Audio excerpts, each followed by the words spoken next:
El sonido del despertador resuena en la habitación, muchas veces estridente, casi una afrenta al silencio de la madrugada. Para muchos, este es el primer combate del día, la lucha entre la comodidad del sueño y las demandas de un mundo que no espera. Es en ese preciso momento, en ese umbral entre el sueño y la realidad, que nuestra primera decisión de fe puede ser tomada. Antes incluso de que los pies toquen el suelo frío, antes de que la mente sea inundada por la avalancha de preocupaciones, las cuentas por pagar, el tráfico caótico que nos espera, la reunión decisiva en el trabajo, la salud de un ser querido, podemos hacer una elección. La elección de entregar el primer suspiro, el primer pensamiento, a Dios. Recuerdo a una joven abogada llamada Ana. Ella vivía en una gran metrópoli y su rutina era un ejemplo clásico de la presión contemporánea. Sus días eran una sucesión de plazos, audiencias y una competencia feroz en la oficina. Durante mucho tiempo, Ana despertaba ya en estado de máxima alerta. El celular era lo primero que tomaba, y las notificaciones de correos y noticias ya dictaban el ritmo frenético de su corazón.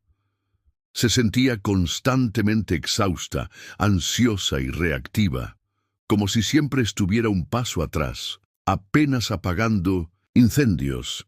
Su vida espiritual se había convertido en una nota al pie de página en su agenda repleta. Un día, después de una crisis de ansiedad que la dejó paralizada, buscó consejo. La orientación que recibió fue sorprendentemente simple. Ana, antes de conquistar el mundo, conquista tu primer minuto. Antes de entregar tu día a la tecnología y a las demandas externas, entrégalo a Dios. La sugerencia era clara.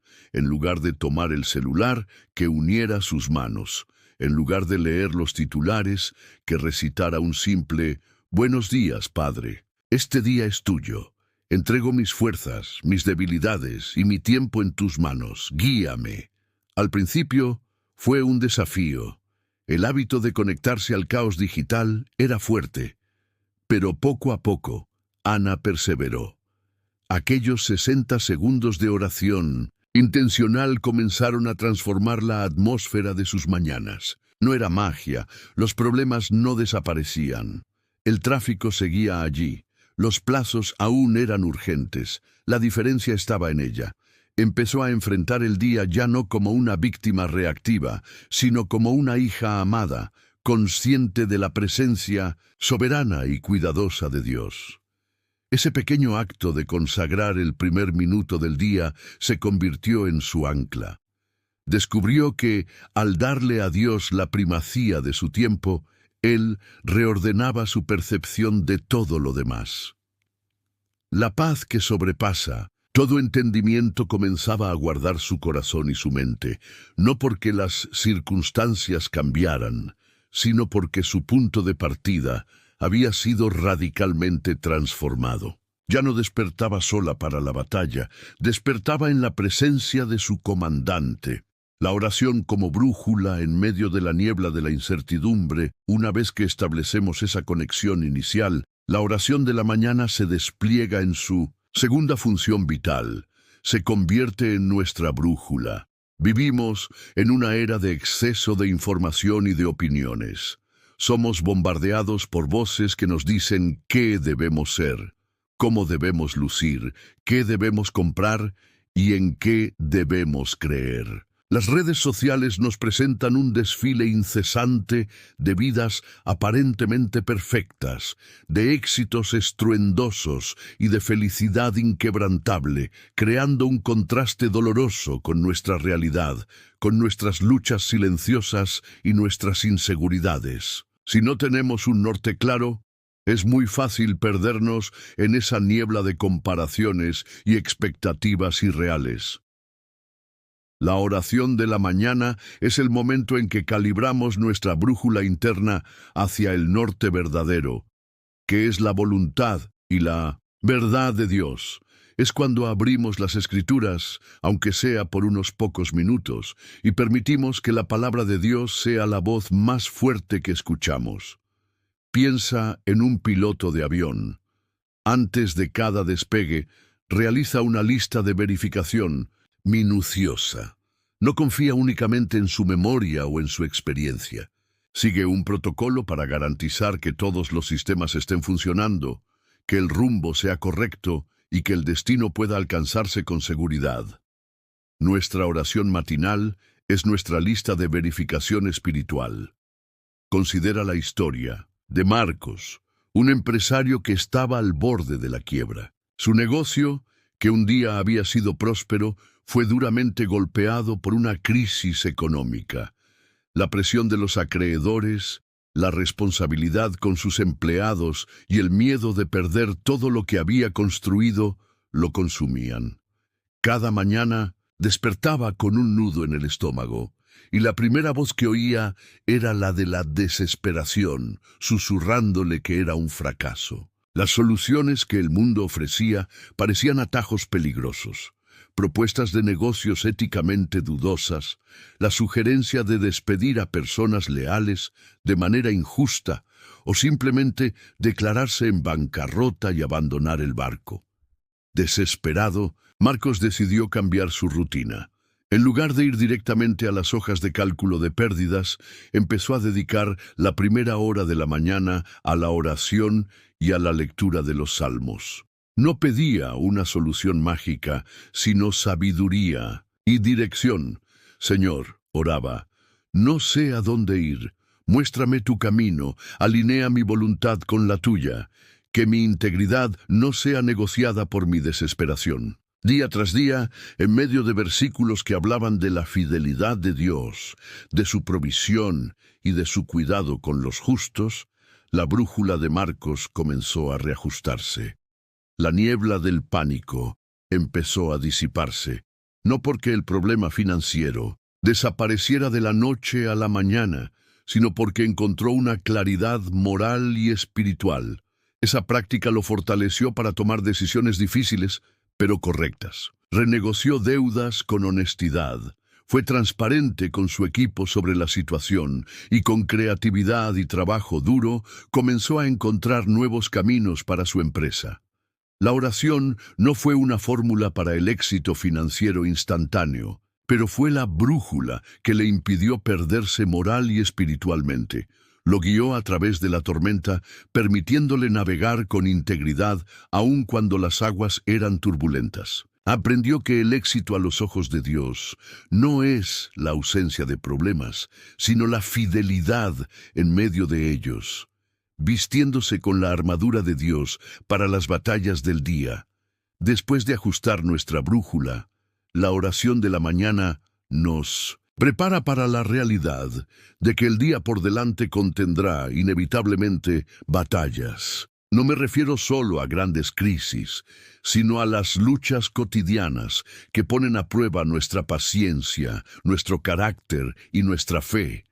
Es el compañero de trabajo que nos provoca, la injusticia que presenciamos, la tentación de responder con dureza, la pereza que nos invita a procrastinar, o la semilla de la amargura que intenta brotar en nuestro corazón tras una ofensa.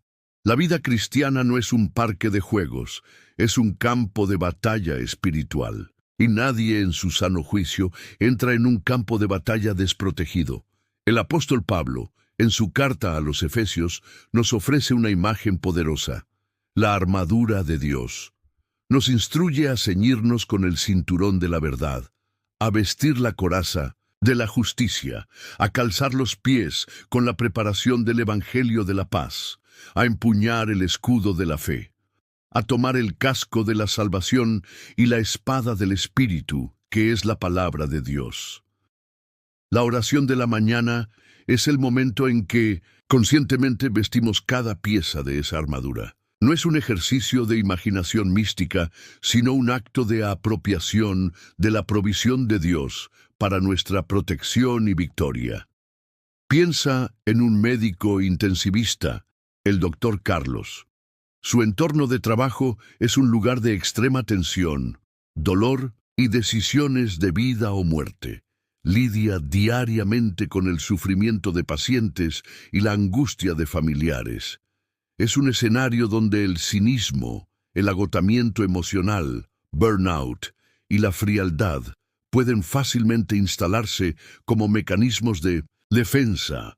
En los primeros años de su carrera, el doctor Carlos sentía que llevaba todo el peso del hospital a casa. Su fe parecía distante, teórica, incapaz de penetrar la dura realidad que enfrentaba.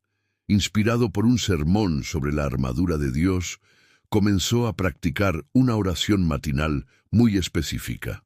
Al prepararse para ir al hospital, oraba: «Señor, hoy me he visto con tu armadura. Cíñeme con tu verdad, para que no sea engañado por las mentiras de la desesperación que veré. Visto la coraza de tu justicia, para guardar mi corazón de la amargura y del cinismo. Calzo mis pies con la preparación del Evangelio de la paz, para que pueda llevar consuelo y no discordia en este ambiente de dolor. Levanto el escudo de la fe, para apagar las flechas encendidas de la duda y del miedo que ciertamente vendrán cuando vea el sufrimiento. Coloco el casco de la salvación, para proteger mi mente, recordándome de la esperanza final que tenemos en ti. Y tomo la espada del Espíritu, tu palabra, para que tenga sabiduría para hablar y actuar». Esa práctica transformó su desempeño profesional. No se volvió menos empático, al contrario. Protegido por la armadura, pudo acercarse más al dolor ajeno sin ser consumido por él. El escudo de la fe lo ayudaba a no cuestionar la bondad de Dios frente a la tragedia, sino a confiar en su soberanía. El casco de la salvación le recordaba que la muerte no tiene la última palabra. La coraza de la justicia guardaba su corazón, permitiéndole seguir amando y cuidando con compasión genuina, incluso después de años en la misma función. La oración de la mañana dejó de ser una petición genérica de un buen día y se convirtió en su preparación estratégica e indispensable para la batalla que sabía que enfrentaría, capacitándolo para ser un instrumento de sanidad y esperanza en el lugar más improbable. La oración intercesora y la expansión del corazón. Cuando nuestra fe está afirmada, nuestra dirección ajustada y nuestra protección vestida, la oración de la mañana puede entonces expandirse más allá de nosotros mismos. Uno de los mayores peligros de la espiritualidad moderna es el individualismo. Corremos el riesgo de transformar la fe en una herramienta de autoayuda, donde Dios existe principalmente para resolver nuestros problemas, realizar nuestros sueños y garantizar nuestro bienestar. La oración de la mañana, sin embargo, es una invitación poderosa a romper ese egocentrismo y participar del corazón de Dios, que es un corazón que se preocupa por todo el mundo. Este es el momento de la intercesión. Interceder es simplemente ponerse en la brecha por otra persona. Es llevar delante de Dios las necesidades, los dolores y las alegrías de quienes nos rodean. Es un acto de profundo amor y de humildad, pues reconocemos que no somos la solución a los problemas de los demás, pero sí conocemos a aquel que lo es. La oración intercesora ensancha nuestro corazón y nuestra perspectiva. Nos saca del centro, de nuestro propio universo, y nos conecta con la gran familia humana y, más específicamente, con el cuerpo de Cristo. Conocí a una señora, doña Elena, una jubilada a quien muchos podrían considerar una persona de vida pequeña y limitada. Rara vez salía de casa debido a problemas de movilidad. No tenía riquezas, influencia ni un gran círculo social. Sin embargo, doña Elena era una de las personas más poderosas que he conocido, y su poder residía en su vida de oración matutina. Todas las mañanas, después de su comunión personal con Dios, abría lo que llamaba su cuaderno de intercesión. En ese cuaderno, con una caligrafía ya temblorosa por la edad, estaban escritos nombres de sus hijos y nietos, con sus luchas específicas, nombres de vecinos, del pastor de su iglesia, de misioneros en campos lejanos cuyas cartas leía con atención. Había nombres de gobernantes, por quienes oraba pidiendo sabiduría y justicia. Había súplicas por naciones en guerra, por personas que sufrían a causa de desastres naturales que veía en las noticias. El cuarto de doña Elena, una habitación sencilla en un barrio modesto, se transformaba cada mañana en una sala de guerra espiritual de alcance global. Ella nunca sabría, de este lado de la eternidad, el impacto completo de sus oraciones. Pero de vez en cuando recibía una llamada de un nieto que había conseguido el empleo por el que ella oraba, o una noticia de que la situación en una de aquellas naciones distantes había mejorado. Para doña Elena, sin embargo, los resultados no eran lo principal. La práctica de la intercesión la mantenía comprometida, relevante y llena de propósito. Mientras su cuerpo estaba confinado, su espíritu viajaba por el mundo. Combatía la soledad no buscando atención para sí, sino ofreciendo su atención en oración por los demás. Ella me enseñó que nadie es demasiado pequeño o impotente para marcar la diferencia en el reino de Dios. La oración intercesora era su manera de obedecer al mandamiento de amar al prójimo. Transformó su limitación física en una plataforma para un ministerio global, probando que las fronteras de nuestro impacto no están definidas por nuestras circunstancias, sino por la amplitud de nuestras oraciones. La entrega confiada y el descanso en la soberanía de Dios finalmente, después de habernos conectado, orientado, protegido e intercedido, la oración de la mañana culmina en un acto final y crucial, la entrega. Este es quizás el paso más difícil, pues va en contra de nuestra naturaleza humana, que ansía control. Queremos tener certeza de cómo terminará el día. Queremos garantías de que nuestros planes saldrán bien, de que nuestros seres queridos estarán seguros y de que no enfrentaremos ninguna sorpresa desagradable. Pero la fe genuina no opera en el campo de las certezas, sino en el de la confianza. La entrega es el momento en que, después de haber presentado todo a Dios, nuestras esperanzas, miedos, planes, personas, abrimos nuestras manos y decimos, con sinceridad de corazón, Padre, hágase tu voluntad y no la mía. Es el eco de la oración de Cristo en Getsemaní. Es el reconocimiento de que la soberanía de Dios es infinitamente más sabia y más amorosa que nuestro control limitado y ansioso. Entregar no significa ser pasivo o perezoso. Ya hemos hecho nuestra parte, oramos, planeamos, nos preparamos. Ahora entregamos los resultados en manos de aquel que gobierna el universo. Esto nos libera de una carga aplastante, la carga de tener que ser Dios en nuestras propias vidas. Piensa en la analogía de un niño pequeño que ayuda a su padre a conducir, sosteniendo un volante de juguete en el asiento trasero. El niño se esfuerza, gira el volante con intensidad, cree que está en control del coche. Mientras tanto, el padre, con las manos firmes en el volante real, sonríe con ternura, guiando el vehículo con seguridad por su camino. Nosotros somos ese niño. Pasamos tanto tiempo ansiosos, intentando controlar cada curva y cada obstáculo con nuestro pequeño volante de juguete, cuando podríamos simplemente descansar, sabiendo que nuestro Padre Celestial está en el verdadero control, y su camino para nosotros es perfecto, aunque no lo comprendamos en el momento. Un amigo mío, llamado David, aprendió esta lección de la manera más dura.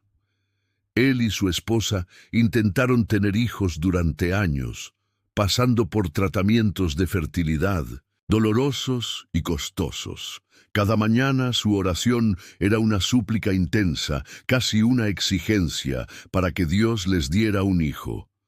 Cada resultado negativo era una crisis de fe, una fuente de amargura y cuestionamiento. La oración, en lugar de ser un lugar de paz, se había convertido en un recordatorio de su dolor y frustración. Un día, exhaustos, cambiaron su oración. En lugar de pedir, comenzaron a entregar. Señor, oraban juntos, tú conoces el deseo de nuestro corazón. Es un buen deseo, pero tú eres soberano. Confiamos en ti. Si es tu voluntad darnos un hijo, estaremos agradecidos. Si tu plan para nosotros es otro, ayúdanos a aceptarlo y a glorificarte de otra manera. Nuestra alegría no estará en la respuesta a esta oración, sino en ti. Ese cambio fue el punto de inflexión. La paz que no sentían desde hacía años comenzó a inundar sus corazones. La entrega del control a Dios no cambió la situación de inmediato, pero los cambió a ellos.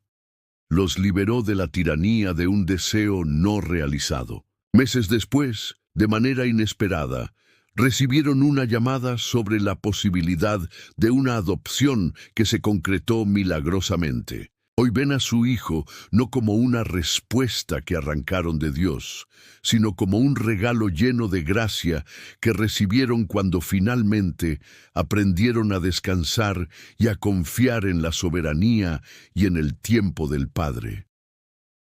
La oración de la mañana se convirtió para ellos en el acto diario de soltar el volante de juguete y descansar en los brazos del verdadero conductor. Después de habernos entregado a la soberanía de Dios, se abre un nuevo espacio en nuestra alma. Es un espacio que, si no es llenado intencionalmente, puede ser rápidamente ocupado por la ansiedad o la queja. Este es el espacio para la práctica deliberada de la gratitud. La oración de la mañana es el laboratorio perfecto para cultivar este hábito transformador.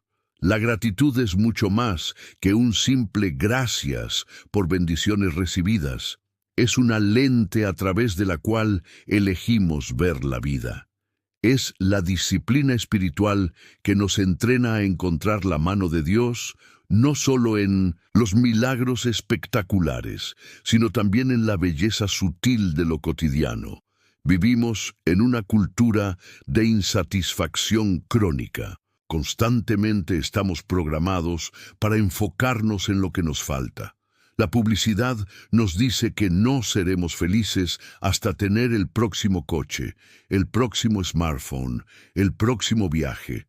Las redes sociales nos muestran lo que no tenemos, el cuerpo que no poseemos, la casa en la que no vivimos, las vacaciones que no tomamos. Esa mentalidad de escasez es un veneno para el alma, pues nos ciega a la abundancia que ya nos rodea. La gratitud es el antídoto. En la oración de la mañana podemos hacer un ejercicio práctico. Antes de presentar nuestra lista de peticiones, podemos presentar nuestra lista de agradecimientos. Y no tiene que ser algo grandioso. Piensa en Ricardo, un hombre de mediana edad que pasaba por una etapa de profundo desánimo. Había perdido el empleo, su matrimonio estaba en crisis y se sentía invisible y sin valor. Sus oraciones eran un lamento continuo, un eco de su dolor.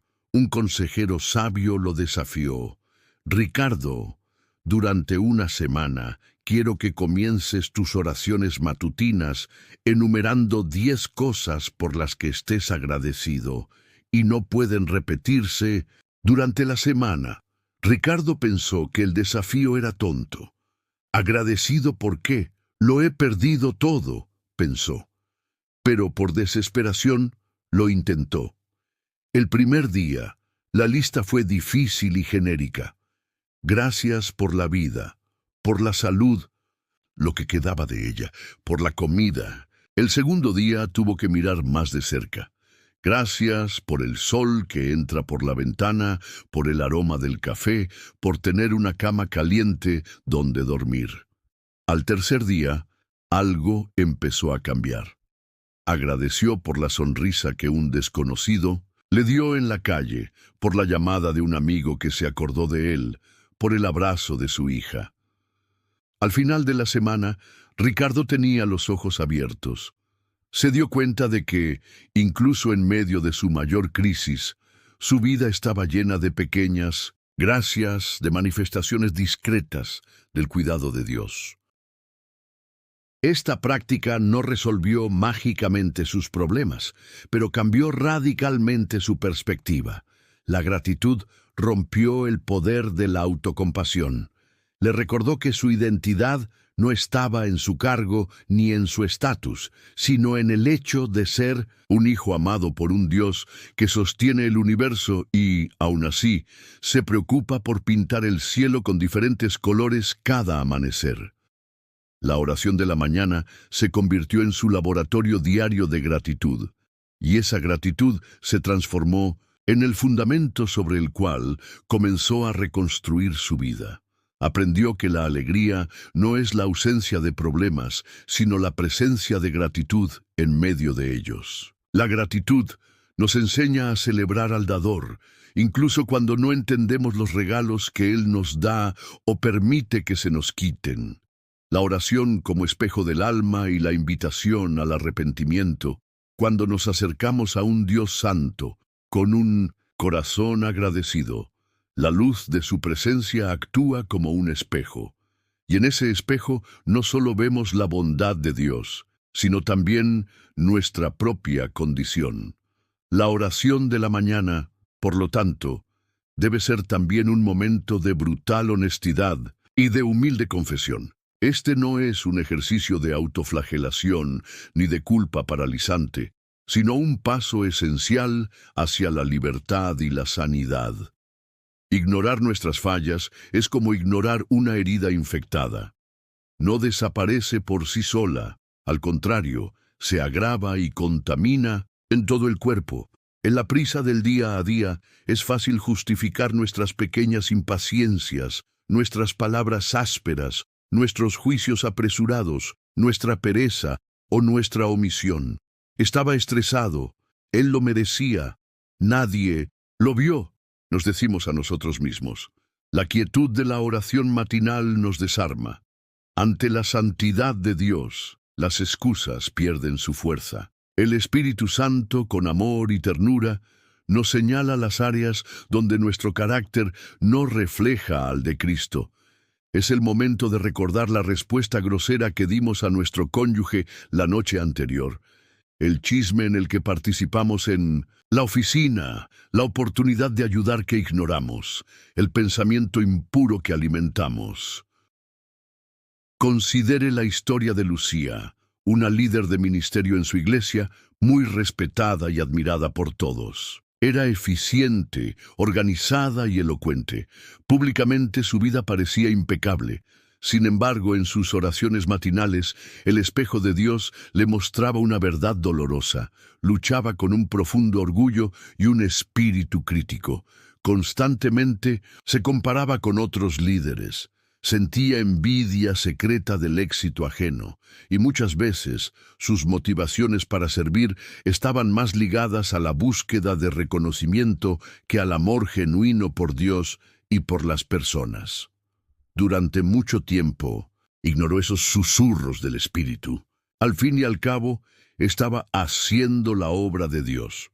Pero la falta de alegría y la sensación de peso en su ministerio se volvieron insoportables. Decidió entonces usar la oración de la mañana como un tiempo de confesión radical. En lugar de solo pedir éxito en sus proyectos, comenzó a orar. Señor, examina mi corazón. Muéstrame dónde se ha escondido el orgullo. Perdóname por la envidia que sentí hacia mi hermano. Purifica mis motivaciones. No quiero solo servirte, quiero amarte. Rompe mi orgullo antes de que él me rompa a mí. Ese proceso de confesión diaria fue doloroso, pero liberador. Fue como una cirugía en el alma. Lentamente, la alegría genuina comenzó a regresar. Su liderazgo se volvió más suave, más empático y más auténtico.